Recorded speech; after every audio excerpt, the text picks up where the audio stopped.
Ang hadith na ito ay mula kay Abi Hurairah radhiyallahu anhu anna Rasulullah sallallahu alaihi wasallam qala atadaruna mal muflis qalu al muflisu man la dirham lah wala mata'. Ang propeta Muhammad sallallahu alaihi wasallam, tinanong niya ang kanyang mga sahaba o ang kanyang mga apostol, kilala ba ninyo at alam ba ninyo kung sino ang mga taong mahihirap sa aking ummah? Ang sabi ng mga sahaba kay propeta Muhammad sallallahu alaihi wasallam, ang mga taong mahihirap sa iyong ummah, sila yaong mga taong walang pera, sila yaong mga taong walang kayamanan. Ang sabi ni propeta Muhammad sallallahu alaihi wasallam, katiyakan, tunay na ang mahihirap sa aking mga ummah kapag sila ay dumating na sa araw ng paghuhukom, dala-dala nila ang kanilang sala, dala-dala nila ang kanilang pag-aayuno, dala-dala nila ang kanilang mga sadaka. Ngunit ang mga gantimpala ng mga taong ito, mawawala ito. Dahil ang mga taong ito, nung sila ay nabubuhay sa mundo, sila ay naninira ng puri sa kanilang kapwa.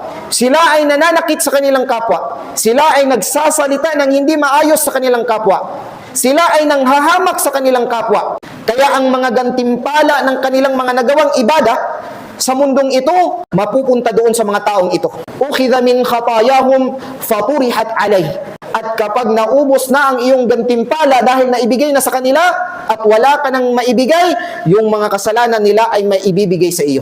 Sila yaong mga taong nabanggit ni Propeta Muhammad sallallahu alaihi wasallam na mahihirap sa araw ng paghuhukom, sabi ni Propeta Muhammad sallallahu alaihi wasallam. Ang aya na ito ay nabanggit ng Allah subhanahu wa ta'ala sa surah 39 verse 71. Wasiqa alladhina kafaru ila jahannama zumara. Ang sabi ng Allah subhanahu wa ta'ala, itatapon ng Allah subhanahu wa ta'ala ang mga taong hindi mananampalataya doon sa kanyang impyerno, na sila ay pangkat-pangkat, ibig sabihin sila ay grupo-grupo. Pagdating nila sa impyerno, sabi ng Allah subhanahu wa ta'ala, tatanungin sila ng mga anghel doon sa pintuan at sasabihin sa kanila, dinatnan kayo ng mga propeta, pinadalhan kayo ng mga propeta at binanggit sa inyo ang Quran, binanggit sa inyo ang kapahayagan. Pagkatapos na banggitin sa inyo ang mga kapahayagan para kayo ay sumamba sa Allah, binigyan kayo ng Allah ng reminders, binigyan kayo ng Allah ng warning na kapag hindi kayo sumampalataya sa Allah,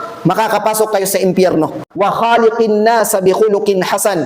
Magpakita kita, ingon si Propeta Muhammad sallallahu alaihi wasallam, magpakita kita sa ilahag maayo nga batasan, bisan pa man maot silag batasan kanato.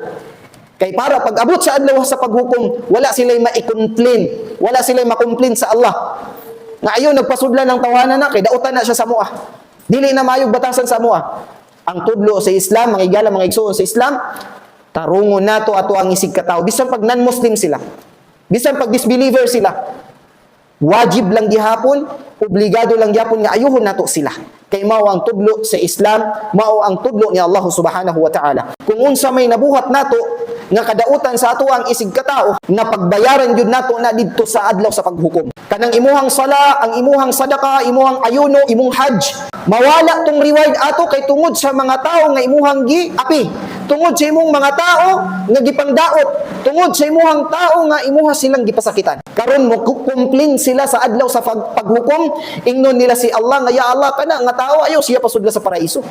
Kay katong nabuhi mi sa kalibutan, lain kay siya manulti sa mua, ginapasakitan mi niya, ginahamak mi niya, gina-underestimate mi niya.